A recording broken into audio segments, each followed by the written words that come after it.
শিগগিরই দেশে ফিরবেন বাংলাদেশের জনপ্রিয় ইসলামী আলোচক মাওলানা মিজানুর রহমান আজহারী। বর্তমানে তিনি মালয়েশিয়ায় অবস্থান করছেন। মঙ্গলবার তার ভেরিফাইড ফেসবুক পেজে এক ভিডিও বার্তায় তিনি এই তথ্য জানিয়েছেন।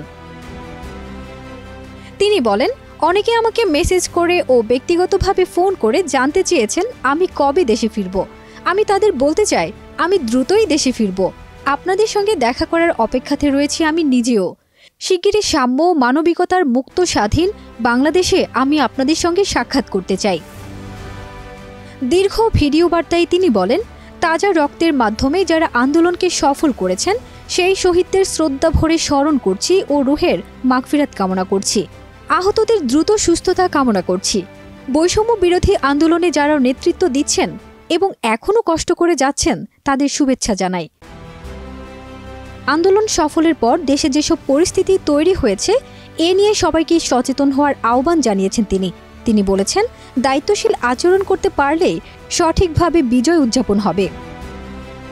সংখ্যালঘুদের প্রতি অন্যায় না করারও আহ্বান জানিয়েছেন তিনি বলেন, বর্তমানে অনেকে সুযোগ নিয়ে সংখ্যালঘুদের উপাসনালয় ও স্থাপনায় হামলা চালাবে এবং ইসলামপন্থী ও মাদ্রাসার ছাত্রদের উপর দায় চাপানোর চেষ্টা করবে। তাই যারা এই বিজয়ে খুশি নয় তাদের ষড়যন্ত্র নস্যাৎ করতে সবাইকে সতর্ক থাকতে হবে। তিনি বিশেষ করে মাদ্রাসার ছাত্রদের বলেন, আপনারা সংখ্যালঘুদের নিরাপত্তা নিশ্চিত করুন। কেউ যেন তাদের উপর আক্রমণ করতে না পারে সেই বিষয়ে সতর্ক ও সচেতন থাকুন। এইসব ক্ষেত্রে যদি আমরা ভুল করে ফেলি তাহলে বাংলাদেশে ইসলাম অনেক পিছিয়ে পড়বে। সদ্য পদত্যাগী স্বৈরাচার সরকারের পতনের ঘটনা সামনে এনে তিনি বলেন, ক্ষমতার দম্ভে আমরা নিজেদের প্রকৃত অবস্থা ভুলে যাই, যাচ্ছে তাই আচরণ করি মানুষের সঙ্গে। কিন্তু সাম্প্রতিক ঘটনা আমাদের দেখিয়ে দিল কোনো অত্যাচারই দীর্ঘস্থায়ী নয়। তাই এসব ঘটনা থেকে আমাদের শিক্ষা নিতে হবে।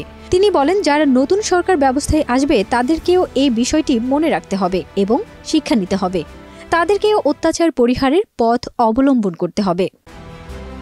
বাংলাদেশের সরকার ব্যবস্থার তিক্ত অভিজ্ঞতার কথা তুলে তিনি বলেন, আমার দেশে এক সরকার যায় অন্যজন আসে, বিভেদ চলতেই থাকে। নতুন সরকার ব্যবস্থায় আমরা এমন কিছু দেখতে চাই না। আমরা ঐক্যবদ্ধ ও সমৃদ্ধির বাংলাদেশ গড়তে চাই।